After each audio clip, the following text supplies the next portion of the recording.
is on there. Okay, go ahead. Right? Sounds good.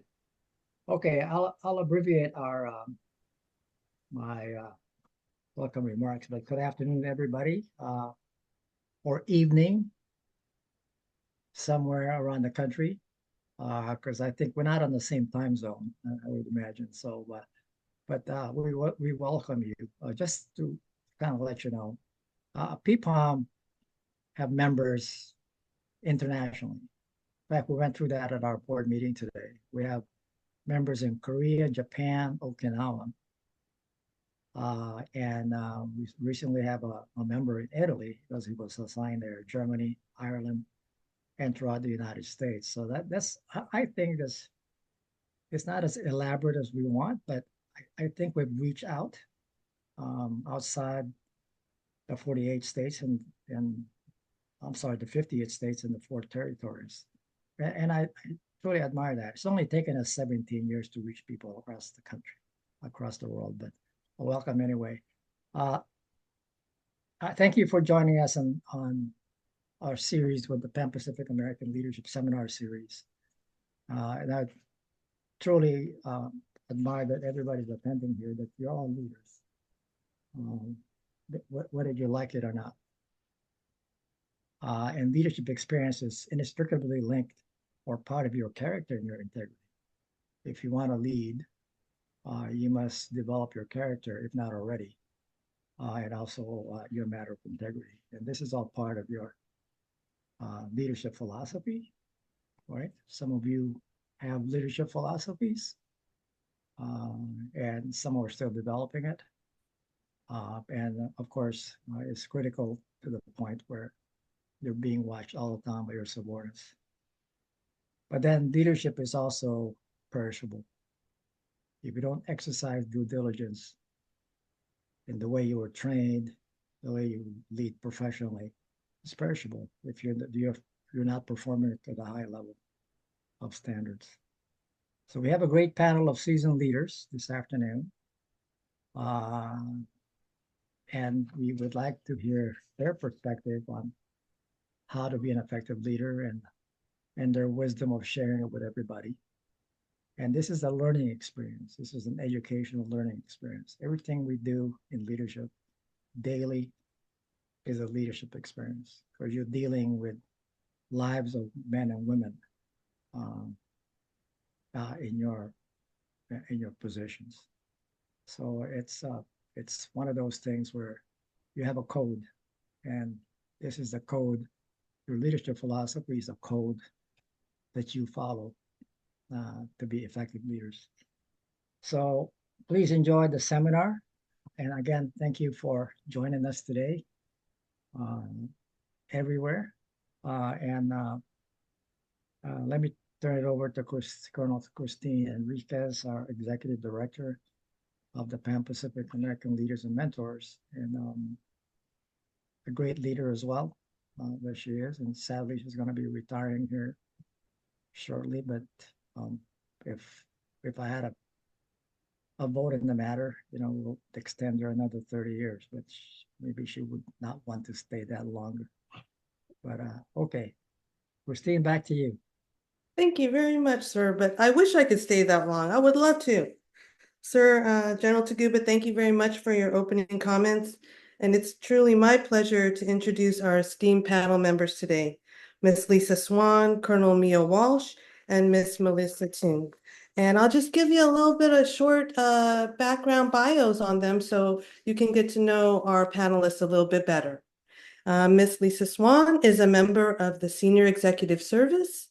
She served as the Executive Director, Joint Rapid Acquisition Cell, where she monitored the progress and completion of actions to satisfy urgent operational needs and emergent operational needs identified by the combatant commands. She served as the Executive Secretary to the Warfighter Senior Integration Group and as the Department of Defense lead for Defense-Assisted Acquisition to the Interagency. Ms. Swan served as an engineer for Newport News Shipbuilding before transitioning to federal service. She has held various leadership roles across the DoD, most recently as Director of Acquisition, Contracts, and Logistics and the Component Acquisition Executive for the Defense Threat Reduction Agency, Fort Belvoir, Virginia. Ms. Swan holds a Bachelor of Science degree in Materials Engineering from North Carolina State University and a Master of Science degrees in Systems Engineering from Virginia Tech and in National Resource Strategy from National Defense University. She earned a certificate in public leadership from Harvard University and is Level 3 certified in engineering and program management. Welcome, Ms. Swan. Next up, we have Colonel Mia Walsh. Colonel Mia L. Walsh is the Director, Current Operations Division, Headquarters Space Force Staff, Pentagon, Washington, D.C. She leads 6 branches, including the Space Force Service Watch Cell, and is responsible for policy, guidance, and oversight of Space Force current operations. Colonel Walsh entered the Air Force in 1998 after receiving her commission through the Reserve Officer Training Program at the University of Hawaii. And that's where Mia is right now, on leave in Hawaii. She is experienced in intercontinental ballistic missile launch operations, as well as space surveillance, and completed staff tours at both the MAGCOM and Air Staff. Prior to her current position, Colonel Walsh served as the commander, Space Base Delta III, Los Angeles Air Force Base, El Segundo, California. In that position, she led 5 squadrons and 6 staff agencies, supporting over 7,000 personnel with $1.3 billion in physical plant assets, and managed the annual execution of an $80 million budget. Colonel Walsh holds a Bachelor of Arts degree in mathematics from the University of Hawaii, Master of Arts degree in space operations from American University, Master of Arts degree in military operational art and science, Air Command and Staff College, and a Master of Science degree in National Resource Strategy from Eisenhower School, NDU, Fort McNair, DC. Welcome, Colonel Walsh. Thank you so much. Yes, of course. Thank you. I like the background. Last but not least, we have Miss Melissa Toon. Miss Melissa Toon serves as the Chief of Public Affairs for the Defense Threat Reduction Agency, Fort Belvoir, Virginia. She has served close to a decade as a government civilian and is a retired U.S. Army officer. Her military service includes both active duty and reserve service, where she gained over 17 years of DoD and U.S. Army public affairs experience. Concurrently with her military service, Ms. Toon worked in commercial television news for 20 years in top markets across the country as a local news anchor and a reporter, working in Richmond, Virginia, Washington, D.C., Georgia, and other major markets.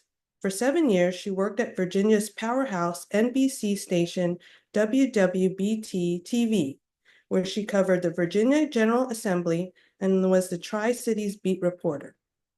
Her last television assignment was the First at 5 p.m. co-anchor and reporter in Augusta, Georgia. Throughout her career, Ms. Toon produced on-camera video projects, narrated voiceovers, and has worked joint public affairs projects for the White House, the Office of the Secretary of Defense, the American Forces Network, and Soldiers Radio and Television. Her military assignments carried her to the Middle East, Germany, Korea, Sweden, and England, where she served in various staff positions from brigade level to the Department of Army headquarters. Ms. Toon earned a Bachelor of Arts degree in English and a minor in Communication Studies from Virginia Tech. Oh, I see a running theme of Virginia Tech here, and a master's degree in Public Relations and Corporate Communications from Georgetown University. She serves on the board of the Army Public Affairs Association and is a member of the Public Relations Society of America. Welcome, Ms. Toon. Now that you know a little bit more about our esteemed panel members, we'll just transition into some questions. Let's begin with Ms. Swan. Hello there, ma'am. Ma'am, can you briefly describe your leadership philosophy with us today? Okay, excuse me. Hi, everybody, and thanks for asking me to chat with you. It's exciting to see a group of people who are dedicated enough that they want to get together on a Saturday to learn and share. So thank you. In terms of leadership philosophy, I think we all want to be led by people who care about the organization, who care about the mission, and who care about us. There are obviously lots of different leadership styles, and most are appropriate in some situation. I think the trick is finding the right one at the right time. For me, being a participative leader is important. It's one of my favorite styles, but there are times when obviously you don't want everybody's input. Trust me, if the building is on fire, I don't want everybody's input. If I'm in charge of telling people to move. But there's also times when it's important to be a follower. If there's a trained firefighter there, I'm going to be right behind him or her doing whatever they say.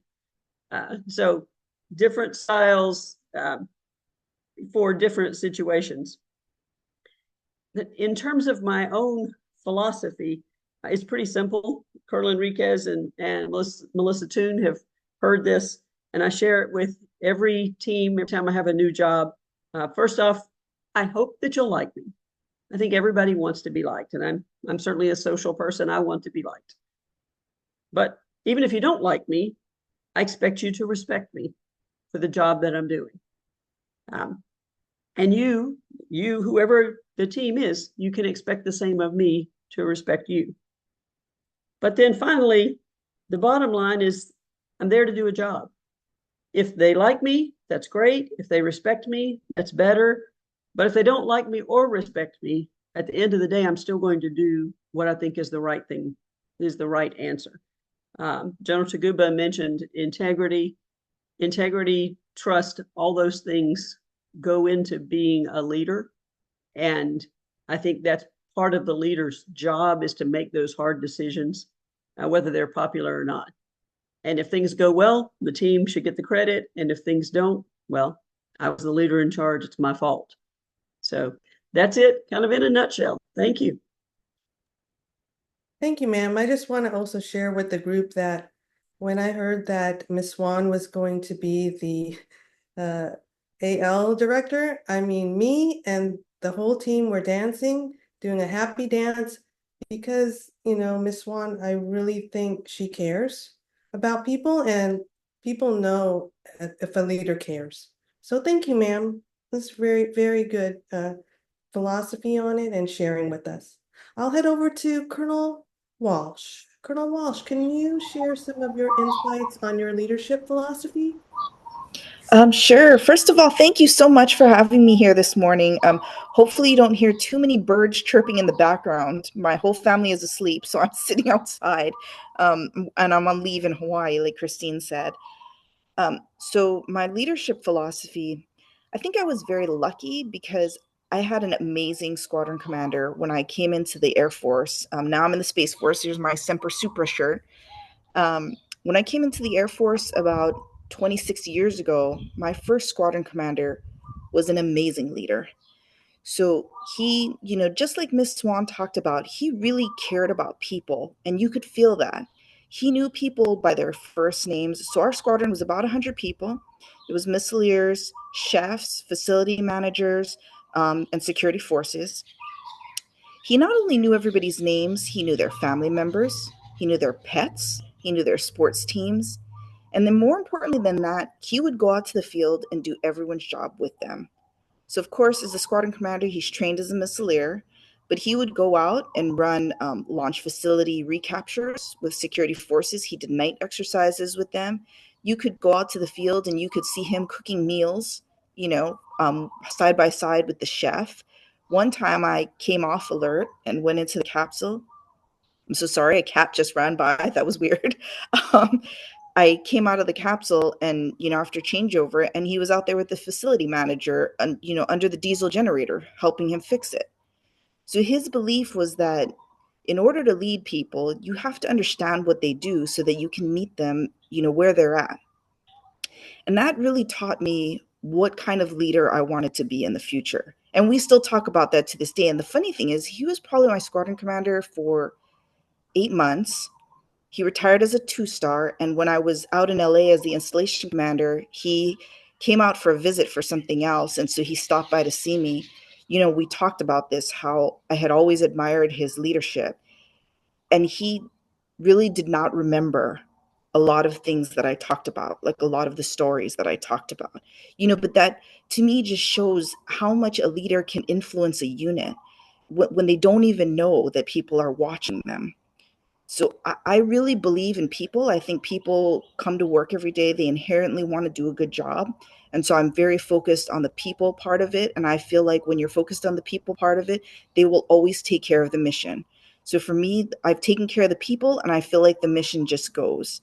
Um, and that's really important to me. So that's my leadership philosophy. Thank you.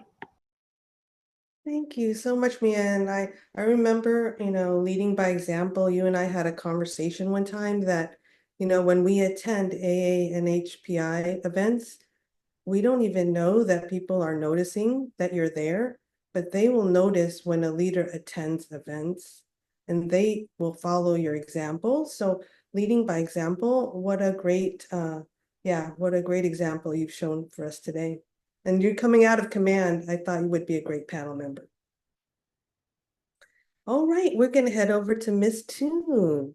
Miss Toon, I'm really liking your pictures in the background. Thank you. You're Thank you. looking very nice. It's a part of the I Love Me wall. I'm sure Yeah. everyone online has one, whether it's in a corner or whether it's in your office or where. It looks personable with pictures, not just like awards. So it looks great. Being my So, mom. Thank you. Ms. Toon, can you please share with us your leadership philosophy? First of all, thank you for Christine for inviting me to be part of this panel. I always love these opportunities to share, in ideas and in thoughts, and not just for sharing my own experiences, but also to gain from what has worked for other leaders as well. So thank you so much for inviting me.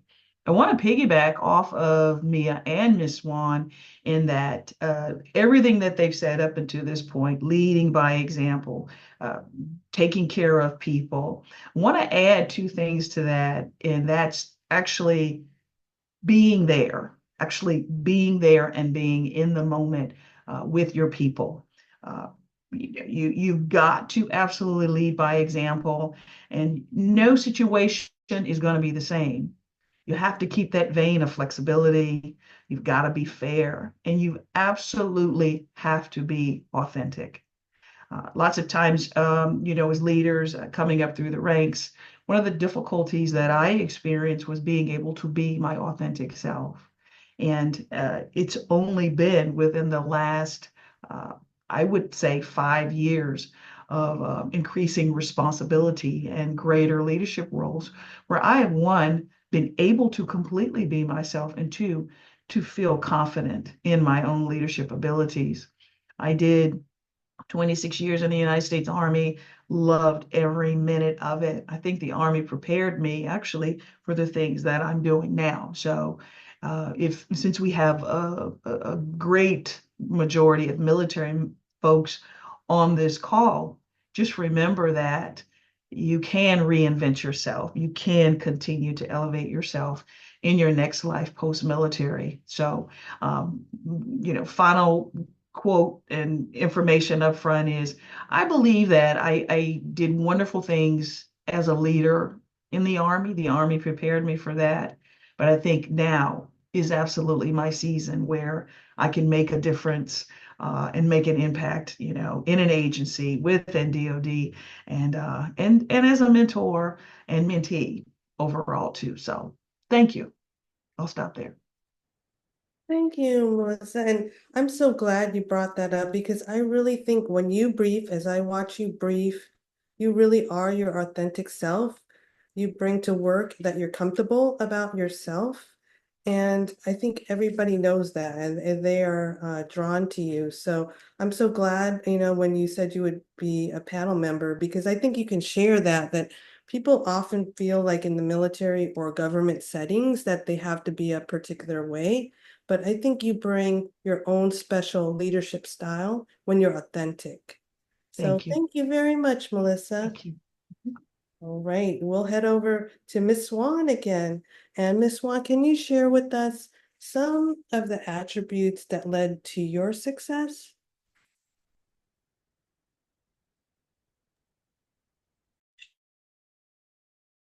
Sure. Thank you. So I'd have to put God at the top of my list because I personally believe he puts me where he wants me, when he wants me there.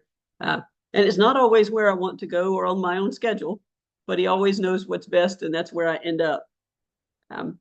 But other attributes, before I talk about my own attributes, I want to talk about the benefit of mentors and other people who believed in me. Because I certainly would not have made it to where I am without other people supporting me, sometimes pushing me, and pointing out opportunities and believing in me. So then in terms of my own attributes, I would say, as bad as this sounds, one of the things that's made me successful is being stubborn. Some people would call that persistence. I'll call it stubbornness, because generally once I've made my mind up about something, I'm going to stick with it until it happens. Doesn't always work out the way I want. And I appreciated the comment a minute ago about SESs in the Pentagon being a target, because that's where I am right now.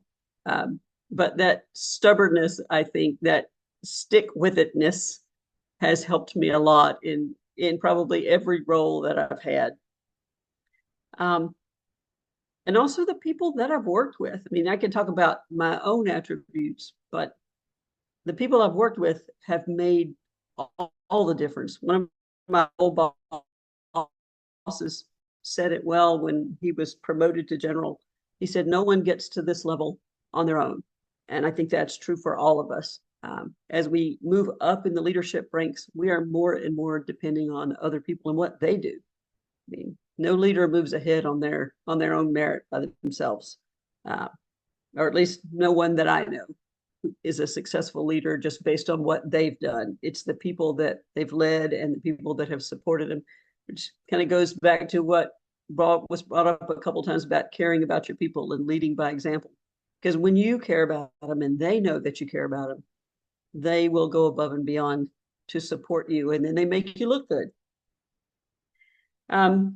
Also, being open to opportunities. I jokingly say I can't keep a job because if you look at my resume, it's kind of all over the place. I've done a whole bunch of different things just because the opportunity came up and I said, what the heck? I took one job after I Googled it to find out what it was.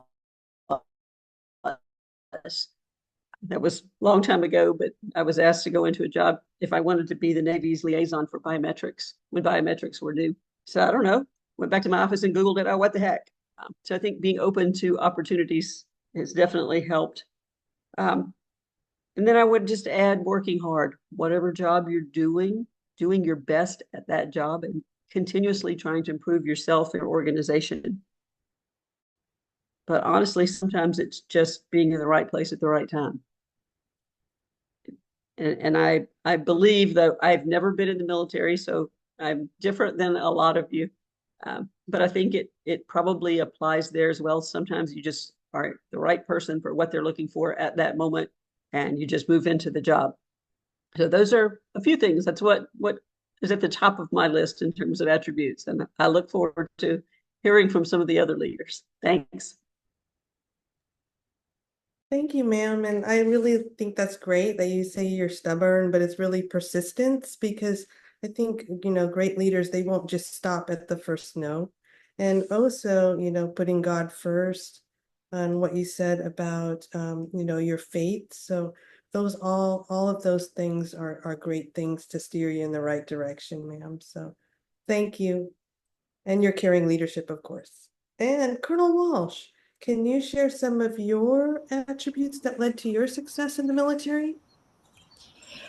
So I think the biggest attribute, I don't know that I would call it success, but I think the biggest attribute I have is that my parents really instilled in me the value of hard work.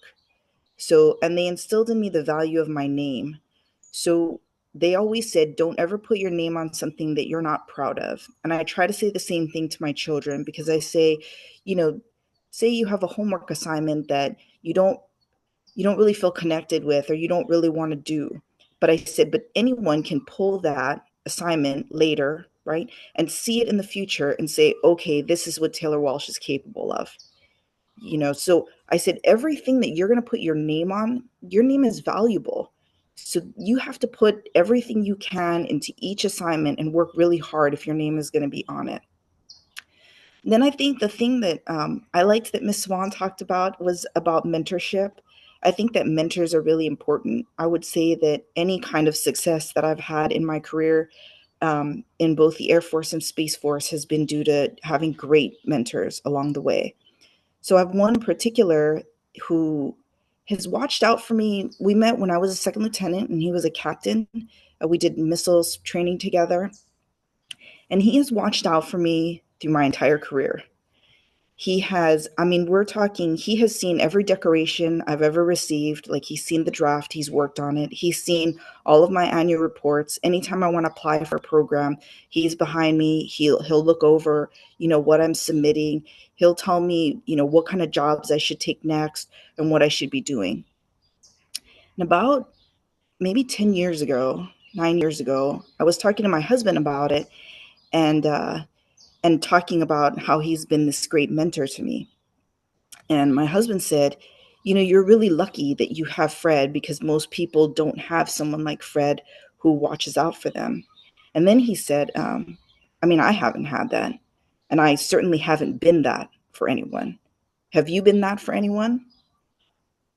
And I thought about it, and I thought that is a really good question. So in that moment, I kind of learned that there is a huge difference between being an active mentor and a passive mentor. So I think up until that point, I had been kind of a passive mentor, like, if you need something, please come see me. If you would like me to look over your report, I'm happy to do so. My door is open anytime. But there's a difference between doing that and saying, Christine, I think you should apply for this program. This is right up your alley. Like, oh, I saw this and I thought of you, and let me know when you have your application ready, or, let me help you get there. These are the attributes I think you have that would make you great for that program. So now, in order to pay forward, what Fred has done for me, that's the kind of mentor and leader that I try to be, much more active and much more involved. So I would say those are the two kind of things: the hard work, and then, I think mentors are very, very important, to help guide you and help get you where you are. And I think it's important to pay that forward as a leader. Thank you. Thanks so much, Mia. And if I could put a plug in for Mia, Mia is our new VP of mentorship. So I think all of those good ideas, and we talked at the Pentagon, and I just think all those fresh ideas, your experience as a commander, will really do PPOM, great things for PPOM. So I'm so excited, Mia. Thank you. And we'll head over to Ms. Toon. Can you share with us some attributes that you believe led to your successful careers? Well, I think one of the hardest things to do is to see ourselves as the way that the world sees us. And I think the way we see ourselves and the way that the world sees us, there's a little bit of both in between. That's probably where the truth is. And I think for me, what has helped me, and whether it's in any position, whether there's something adversary that's going on in my life, whether it's professional at work or whether it's personal, is just having the confidence to either say, hey, let's stop, let's take a step back, let's examine this. And two, to have the confidence to really truly stay in your position without being unprofessional. We're often faced with different scenarios where, Christine and Ms. Swan, we've been in the trenches on a lot of those issues, whether it's battling for money during Palm Cycle, or just in general overall with different ideas or differences of opinion. One of the biggest challenges that I think I faced when I moved into being a true senior leader was having a seat at the table. And what you have to remember is you can't really have a seat at the table and be effective if you don't believe you are worthy of being there. And like me, I had several mentors throughout my entire military career. So blessed, so fortunate to have someone say, you need this school, or okay, this is where you're going to go next. Call me. Hi, I have a friend. This would be a good an assignment for you. So, but you have to, the first thing is you got to have confidence. And the second thing is you have to be willing to humble yourself and ask people. People want to help. Senior leaders or regular friends and family members who can help you either make decisions or help you get to where you need to be. You have to say, General Taguba, I need help. Sir, what do you think about this? Or you need to say, Miss Peterson, what are your thoughts on this? Please tell me. And to be honest, to say, I need help.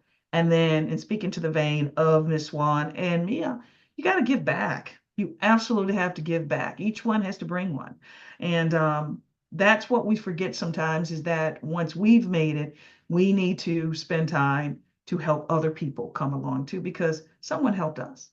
So I think people that have helped me is the secret, and me being able to not let them down once I take an assignment or I get to where I'm trying to be has been beneficial for me. Over. Thank you, Melissa. And yeah, it resonated with me when you said you have to have a seat at the table, and then you value yourself and your seat. And I could tell, like in some of our board meetings, like you were really prepared, Melissa. Like you didn't just go there to sit. Like you went there, you had your agenda and very confident in what you were putting out to the agency director.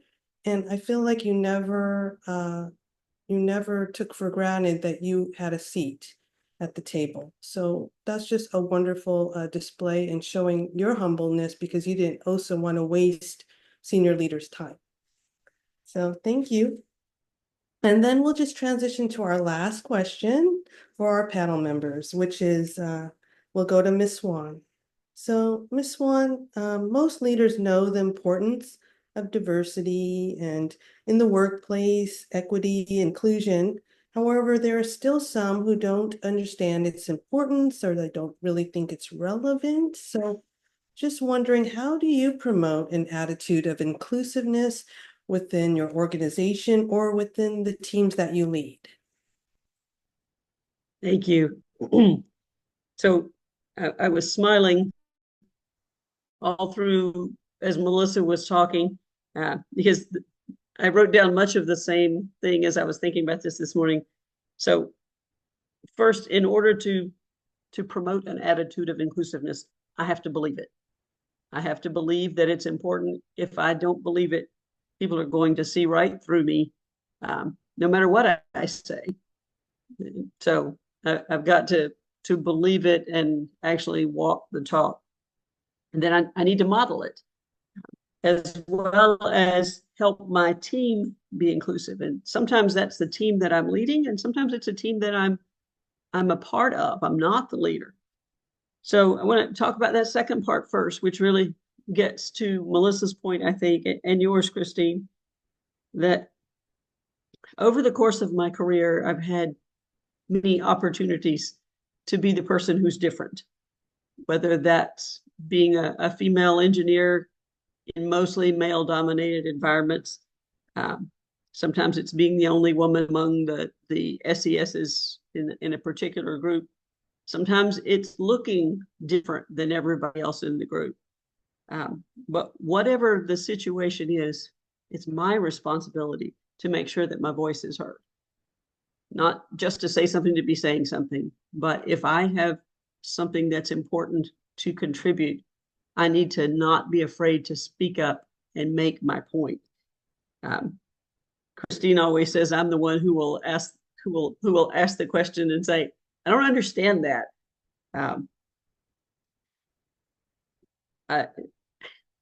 I think that's important. And I'm not suggesting that we need to make ourselves look dumb, not at all. But if somebody is saying something that doesn't make sense to you, then you need to say, hey, can you explain a little more about that? I don't understand what you're saying.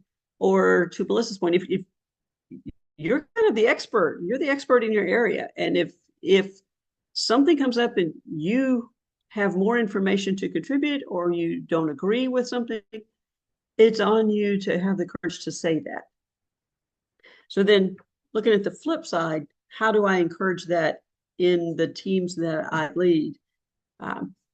I will tell you, I'm not a big believer in diversity for the sake of just, okay, we've got one of every kind of person. I don't think that works to anybody's credit in the long run.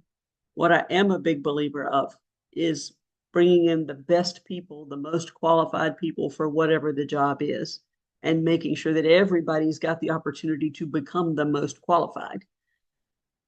I will share a quick story about actually one of the jobs that I had when I worked with these two ladies at DTRA. I was leading a directorate there. So in case you can't tell, I'm a Southerner by birth. My deputy, African-American man from Philadelphia. So we've got big city, small town, north, south. He and I had both been civilians our whole careers. He'd been a DOD civilian his whole career. I was in industry for a short time, but we had that part in common. We had a lot of things that were different. And then we brought into the mix my chief of staff, who was part African-American, part Panamanian, had grown up in Panama, had been in the military, had a completely different perspective from either one of us. And we met almost every morning for 30 minutes, sometimes went into an hour, just talking about the things that were on our plates that day, the next week, the next month. That was probably the most valuable part of every day, because those different perspectives based on our different experiences led us to better solutions. So I'm a big fan, but it's really making sure in whatever group that you have, everybody's voice is heard. There are people who will always speak up, and there are people who won't speak up. And so then I think as a leader, you have to draw those people out and say, hey, what do you think about this? And if they're so quiet that they're not going to speak up in a meeting, then you get them privately and figure out what works for each person to make them comfortable contributing whatever they have to contribute. So we all have different experiences, and they're all unique because we've got that collection of experiences. So I think bringing in the best people, and if they happen to have something that makes them count as diversity, that's a bonus. But it's really getting the right people, listening to them, and encouraging everybody to really bring what they have and listen to what everybody else has. Okay, that's a lot of talking. I'm going to stop now. Thank you. No, it's very helpful, ma'am. And I just do want to share with the group that we would have director meetings, and sometimes the leadership or director would say something and we'll just look at each other like, kind of scratching our heads. But Miss Swan is the first person to put her hand up and say, something needs clarity, or is that exactly what they meant to say? Is that the guidance that they meant to put out? So that's really important, because everybody else is looking around the table like, is it just me or did I miss it? But Miss Swan doesn't, she wants to get at the heart of the matter, and it doesn't matter to her that she's asking the question. So yeah, we really appreciated that. And I think that Miss Swan's directorate had the highest morale. It was just consistent on the surveys. So just really good leadership. And I tried to model a lot of it from her. So thank you, Miss Swan. And we'll head over to Colonel Walsh. can you tell us how you promote an attitude of inclusiveness within your team? And then now that you're at the Pentagon, maybe at your command or the team that you have at the Pentagon. Thank you. Sure. So I love what Miss Swan said. I think that people really do look to leaders to set the example.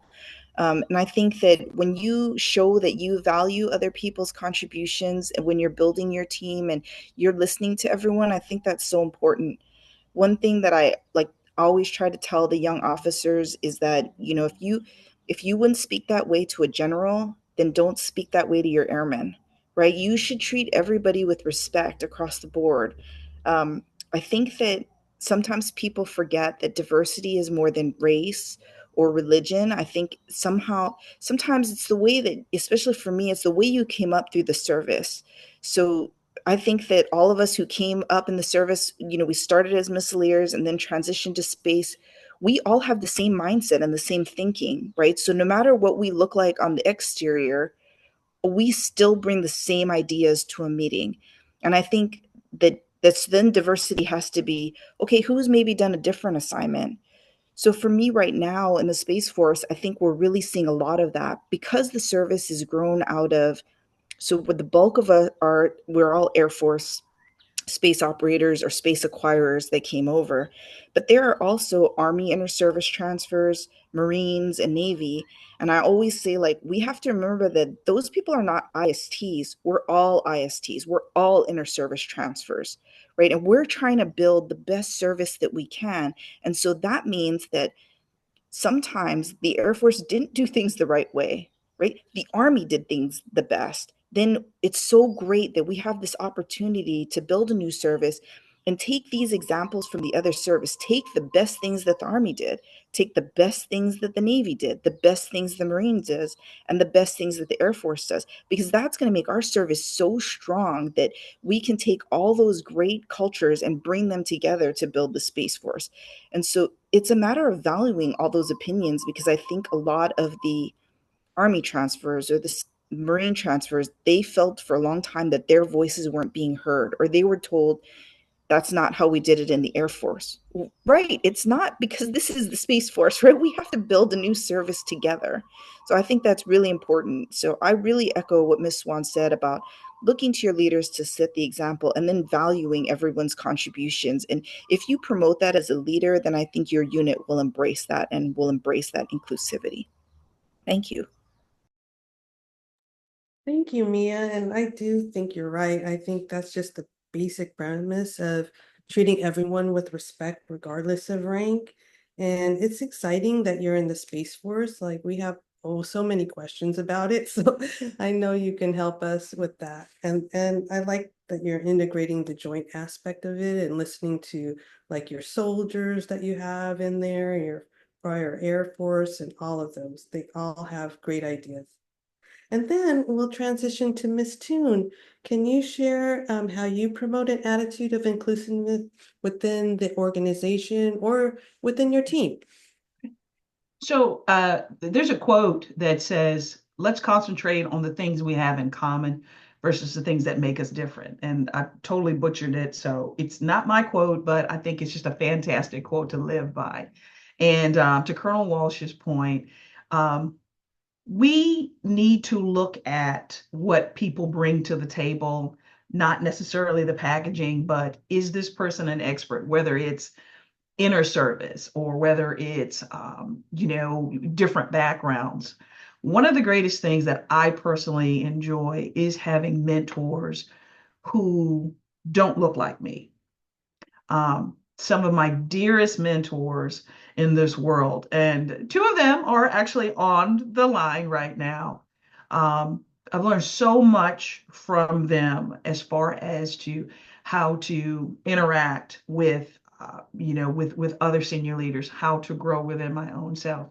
And I think that that's important. I think if we look for people who we can learn from, or people who we genuinely like, and the things that their careers that they've gone through, it helps us in the long run. One of the things that Ms. Swan said, and I already knew this, is that sometimes when you take jobs, you have to take jobs that you're scared. You have to be scared, or you say, I don't know how to do that, or, well, I'm just going to learn.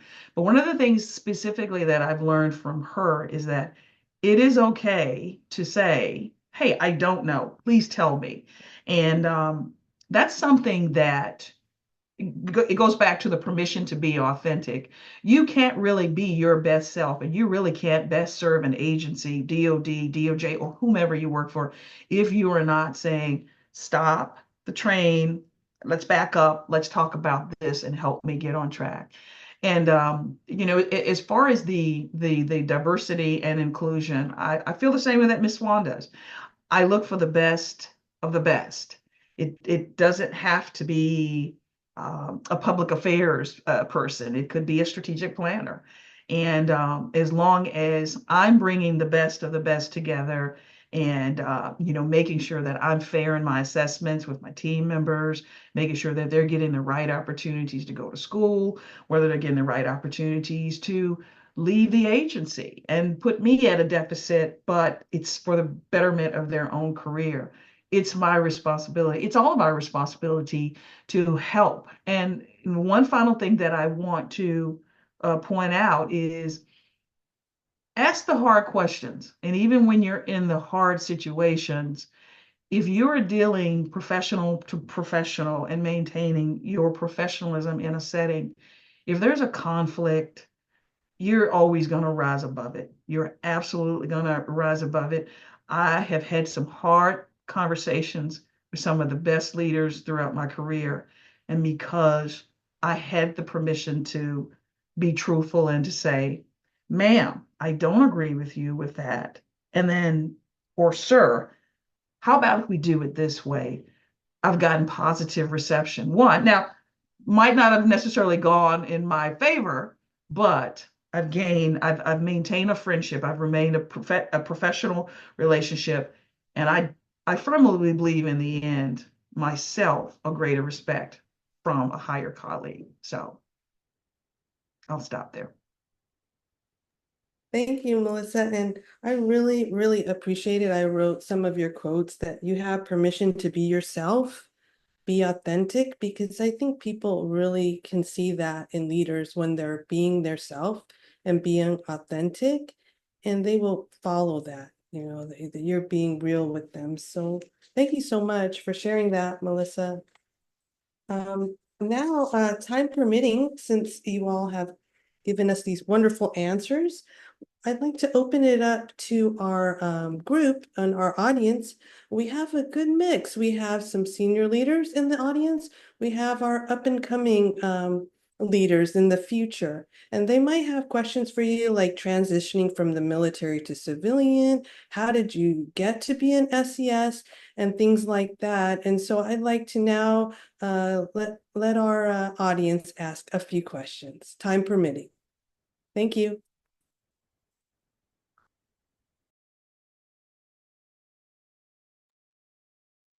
Come on now, they are targets of opportunity for our panel members.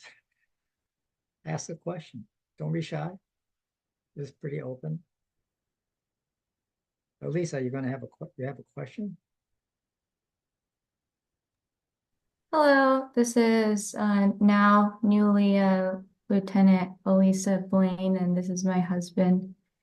And my question about being open to opportunities is open for everyone. And I sometimes get anxious that being open to opportunities might mean closing off future opportunities. Is there some kind of way to address this balance?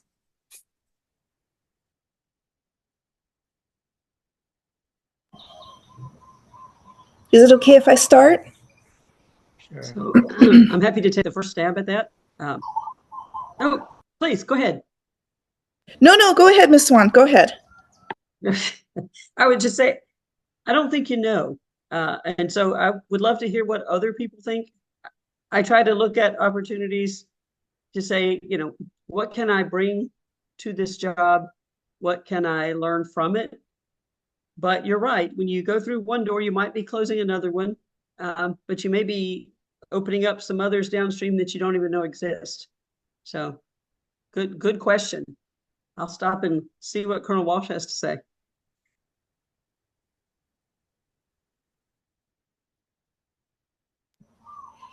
Okay, I guess I'll go next. So I think as a lieutenant, I think it's really important for you to understand that it may be not necessarily that you're closing that door. Maybe you're postponing that opportunity for another time. And I think something that's really important to remember as a young officer is that nobody's career looks the same. And there are so many different ways to have a successful career, to successfully serve. And I think that sometimes when you're a young officer, I mean, I did this as well as a young officer. Maybe you see your peers and you think that they're moving forward faster than you, or you think they have an opportunity that you didn't get. But the truth is that in the end, everybody serves in their way and makes their own path. And you can't really compare, um, one person's journey to yours. So I think that's always good advice maybe for a young officer, because I think sometimes it's very hard and you get a little stuck in the weeds and wonder if you're taking one road that the other road isn't traveled. But there are so many ways to have success and to have a meaningful time in service, that I don't think you should worry so much about closing the door as about taking the opportunity that's presented to you if it's something that you're interested in and something that you know that you'll be good at and can bring a lot to.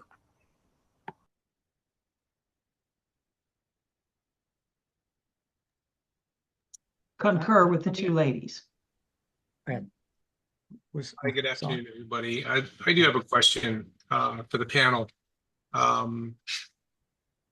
How do you address legacy to be active mentors that are kind of out of the system a little bit and that maybe not be socially platformed with social media as much? And how do you transition from passive to active mentorship to be able to engage everybody? Because there's such a legacy out there that incorporating everybody's input would be wonderful. But unfortunately, you can see there's a gap in terms of being able to communicate. And so my question is, how do you engage those that are slowly drifting away from the picture to be active mentors rather than passive mentors? We know all the people that are out there, and we can approach them, but most people are afraid to, right? So how do we do an active mentorship capability to position them to be more comfortable and to be more engaged? Over. I'll take a stab at this. Primarily, one is because it's the world that I live in public affairs, and also as a member of a retired Army officer, and then there's younger officers. I'll share what I do know. I think it's important to have a combination of new age technology, digital platforms, type training. And I think we need to maintain the old school. What we're doing right now is, as we're on a Zoom session, this is new age, this is digital.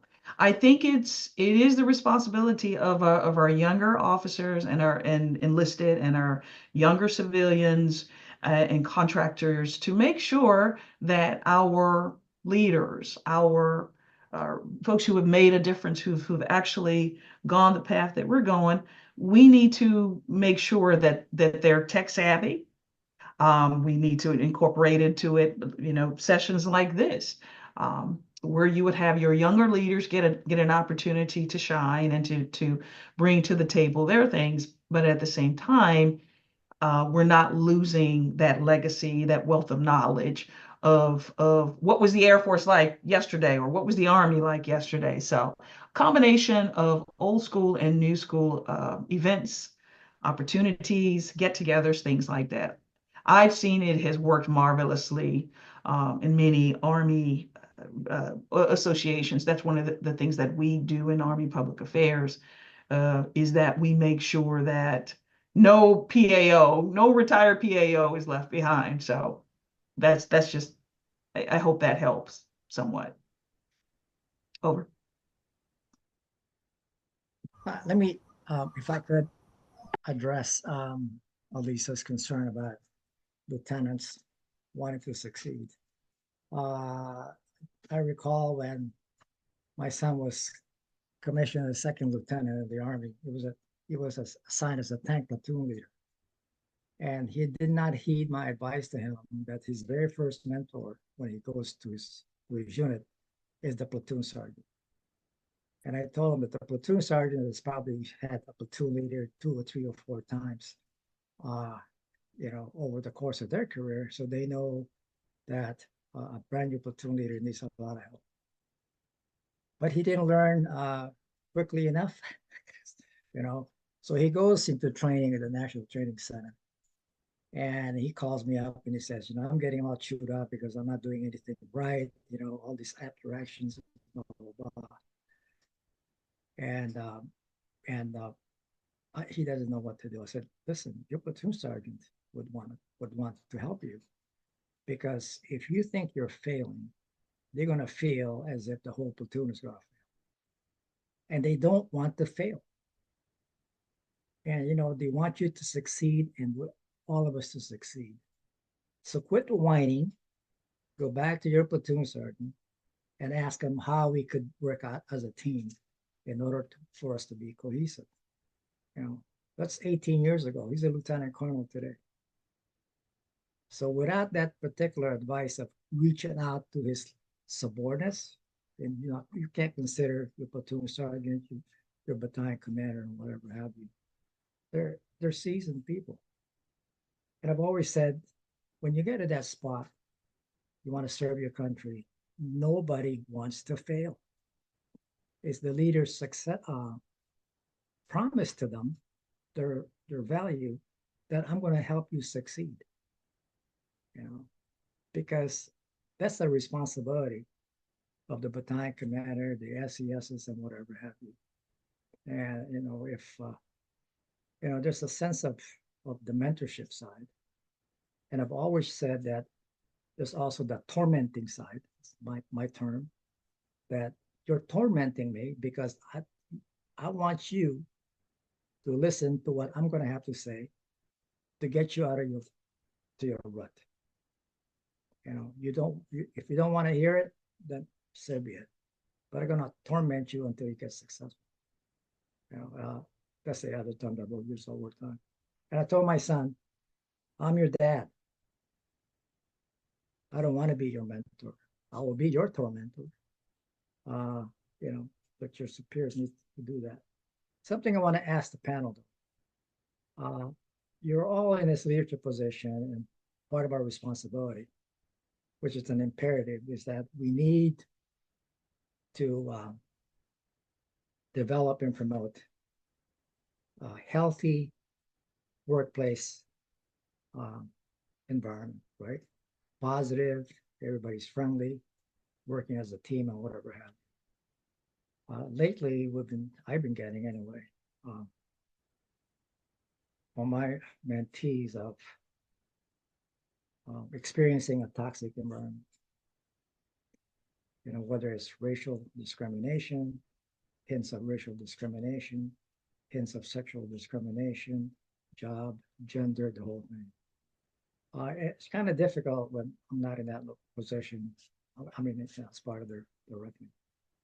So we've gone through the whole process, and it takes a lot of time, at least, to try and get them, whether they want to complain to IG or they want to complain to EEO or EEOC, which some of them have.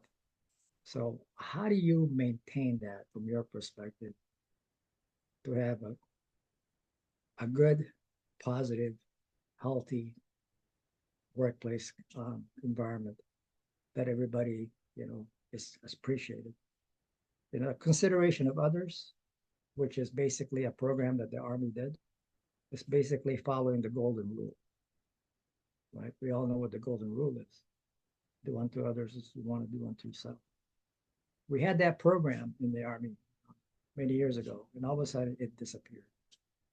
Now we have all these complaints. So how would you, in your particular settings, how would you maintain and sustain that positive workplace environment.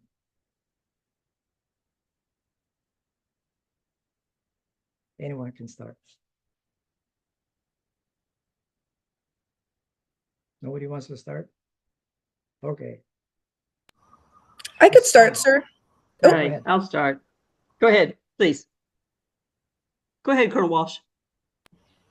Oh, I was gonna say, I I think that again, it's important for leaders to set the example. And I like to say that I have an open door policy. So I think even more so than the open door policy, this goes back to ensuring that people know that they can come to you.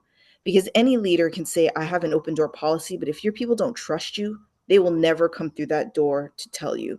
So, first, I think it's important to have an environment where they could come to you with those things that you see, sir, like that those things that they're seeing that's toxic in their environment. I think the other thing is to kind of have empathy for other people's situations. And I think a lot of times I try to remind people that they don't always know what's going on in someone else's life. And that's not to make excuses for them, but maybe their toxicity in the work environment is coming out because they have some other stressor going on in their life that you don't have empathy for. So when we say things like the military is our family, I used to tell people in my squadron that doesn't just get to mean they're your family and you get to, I don't know, celebrate birthdays or celebrate promotions. That also means that when your coworker comes to work and doesn't feel like working or is rude to you, that you also don't say, I hate that person, I'm not working with them. Right? If your mother, you know, you get up one morning and you ask your mother for something and she's mean to you, right? I always say, then you don't go, I hate you, mom, I'm never talking to you again, right? You go, oh, mom's having a bad day, right? So you have to give that same level of respect to your coworkers. If you're going to say that the military is a family, you also have to do that hard part of saying, while that person's having a really bad day or a really bad week, and you have to give them that grace and that empathy because you don't know what's going on in their life, and so that is the harder part, right, of being a military family. That's the hard part of it. But I think also that just one more thing, I think that a lot of the toxicity that we're seeing in the workplace today is because I think that we have come so far in the doing more with less. And that is very stressful for people. And I think I always tell my young lieutenants, if I had come in today, the amount of work and the amount of stress that is put on you, I don't know that I would have decided to stay if I had thought that, I'd be working 14 to 16-hour days as a young CGO all the way up until now. Right. I don't think that I think that when leaders make decisions now, they have to decide, hey, what are we not going to do so we can do these great things, right? When I went to the Air Warfare Conference and they were talking about, we're going to stand up a futures command, we're going to stand up this, we're going to stand, okay, what are we not going to do so we can stand up those things? Because obviously the military has to move forward, but you are putting all these new things on the backs of your people who are already task saturated, and that brings up all that toxicity, in the workplace because people are stressed way more than they've ever been before. I would think. That's my 2 cents. That's my personal opinion. So Right. thank you. Lisa? Yeah, so those are great points. And I would just say sometimes it's frustrating for people when you are taking action, but you can't tell them that you're taking action. When occasionally when you get that bad apple that everybody can see it and the leader is actually working to address it, but it's not yet public. And then the best you can do is, I think that trust that you've built with your people is to say to them, I can't tell you the whole story right now. Just trust me, this is being worked. And I certainly can't say that I've had every situation work out perfectly or that I've done everything right. But generally, I think if you, to Colonel Walsh's point, if you got that that relationship where people are comfortable coming to you, and you can say to them, I appreciate what you're saying. That's a great point about, what else was going on. But I know for myself, I have let people slide with things that I shouldn't have, that I look back and realized I should have dealt with that.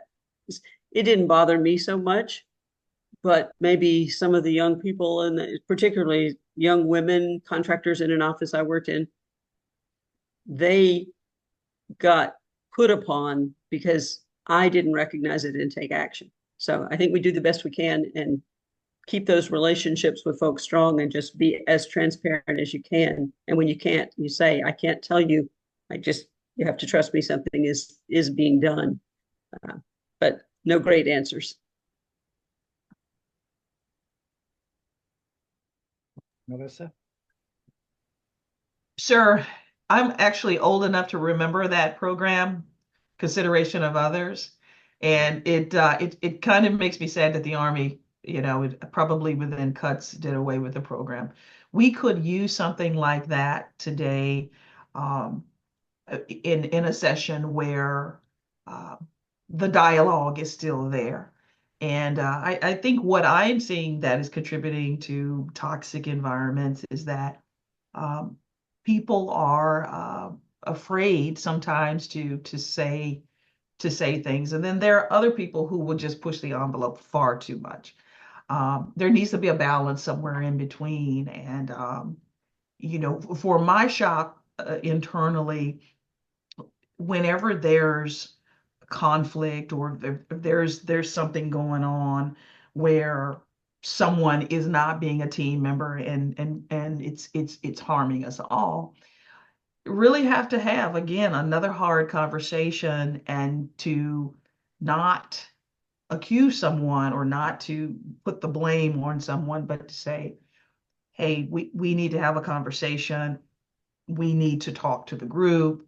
What is really going on? And people will respond. What I have found is that people will respond to your asking and wanting to know. And then two, it's generally, as Lisa and Mia both said, there's probably something else going on that you may not even be aware of. But overall, to put some of the negativity and the toxic piece out of the office, we've got to constantly work at gauging what our people are doing. We've got to, if there's a problem going on, we've got to address it versus not being, being there and being interactive. So that's my thoughts on it, sir. Yeah, I still have that material, by the way. Do you? Refer to it. Yeah, I think I do. That's 1994, 1990. Because Yes. we had a rash of sexual assaults on female women recruits, and it was endemic. I think, across that period of time. General officers were relieved, and so this program came out under General Reimer.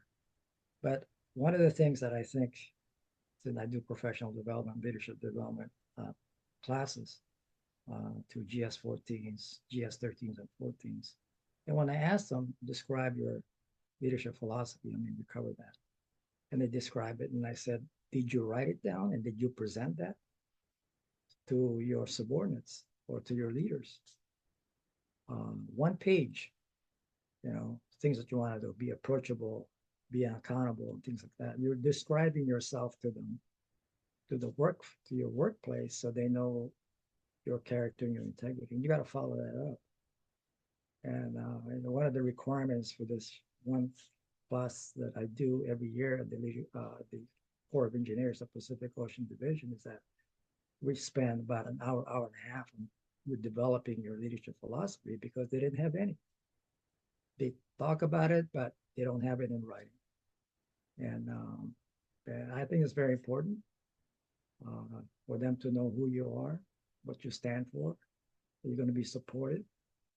You're going to be walking around outside of your office and greet them and talk to them, that type of thing. And it's a matter of personality and perspective, that they know they trust you, you respect them, it's mutual. And your award, you know, I had a boss that would always chew me out. Nothing I could do was right. And but I had another boss. He says, people will respect you more if you get criticized, do it silently, not in anger. And then this is what I learned. And then you tell them what is wrong, tell them how to correct it, proverbially put a hug on them and say, I'm going to support you because I want you to succeed. It's that caring thing that we all talked about that. You got to care about your troops. Well, again, they don't want to fit. So, okay, I took too much of that time. Christine, you got other folks that might want to. Bonita here from FIFAC. Yes, sir. is on. We'll see if anybody else has any final questions for our panel members. Or comments. Well, I have one. Go ahead, Is it Mike. okay? Sorry Sure. for the background. I'm talking to everybody from the parking lot at McCord Air Force Base in my car. Okay. So I apologize for that. Just a couple of quick notes. Active mentorship, it's pretty selective. And if there's somebody that you want to spend some time on, I think that's worthwhile doing. I've kind of done that with a couple of folks, and not necessarily within the Air Force, for example, but a couple of Army officers who have retired in this area. So I think that's well worth your time. Waiting for somebody to walk through your door is fine. You should always be prepared to do that and to kind of have some mental notes about what you might want to say to another to entice a relationship. But I share General Taguba's view of mentorship, which is it's situational and it's not always long lasting. In other words, you don't have to have this long-term relationship mentoring thing every day, every year for ad infinitum, because it's sometimes very unique about what your mentee may want from you. So be prepared for that, I think is worthwhile. About toxicity in the workplace. So a quick C story, and for some of you who are in the nuclear enterprise, just kind of keep this among ourselves. General Taguba knows the story because he was the first person I called when I was called in by the undersecretary to say, hey, I want you to take over nuclear policy. We had a very toxic work environment, and I basically had to take over and counsel the man that hired me into OSD. And here's the thing. Everybody in policy knew it. So they couldn't do anything to him at the time. So when it was finally released, the first thing the staff said, absent this soul, who I think is still in the civilian workforce, was, so what are you going to do with this guy? And how do we interact with him? And so they had all these questions. And through General Taguba, watching and learning from him and others throughout the career. I called one other general officer about this.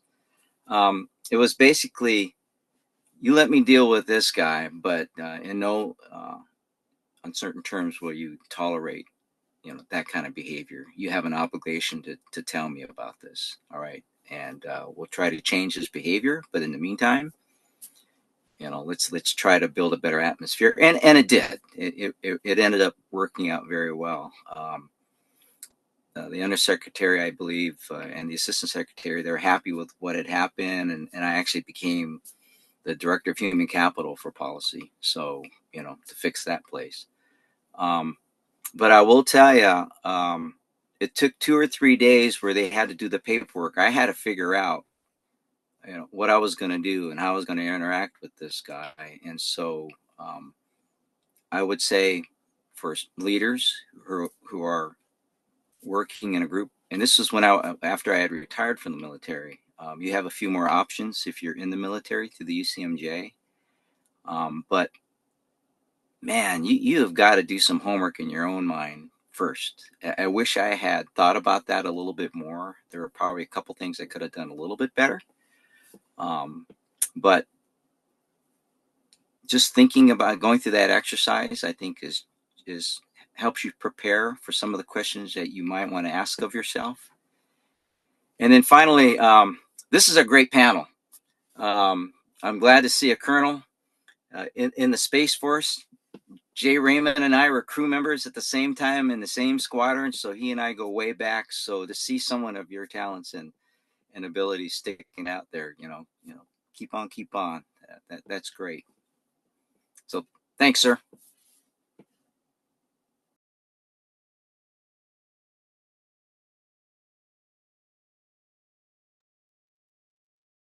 Oh, sir, I'm sorry. I think you're on mute, sir.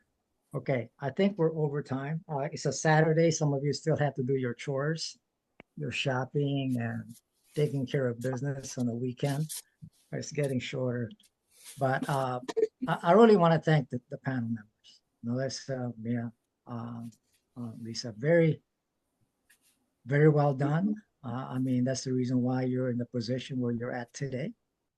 The caring piece, the attentiveness, making sure that you're approachable, which is pretty good. They don't have to make an appointment with you, that you make an appointment with them, primarily reverse that role.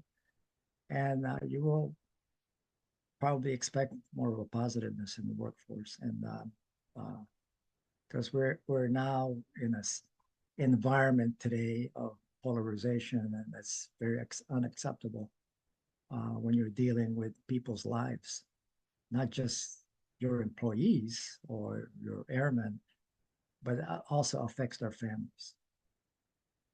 And that's something that that we need to consider. I've always told, my wife told me that I'll never win Father of the Year. I said, why? She said, because me and the kids are 51% of the vote. And the dogs also is going to be voting for us. So watch out. You're only 49%. So you're minimized at this point in time.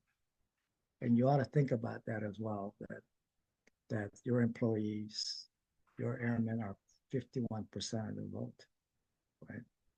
And you got to be sure that you maintain it. But thank you very much.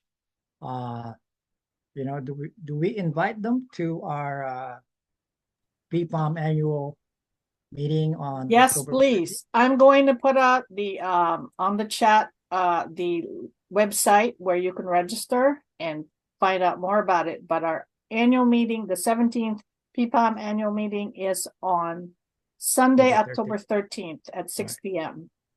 at the Crystal Gateway Marriott. Yeah, we upscaled this year. I mean, truly, we had a food tasting yesterday. Yep. Man, I tell you what, it's just going to be fab. It's just not the food, but the program is going to be exceptional. We up the standard every year. We're planning on that because we want you to at least appreciate what we do for our folks and for our country. So, all righty. Thank you. On the chat is the link to the registration. So, thank you, guys. Thank you all. Thank you.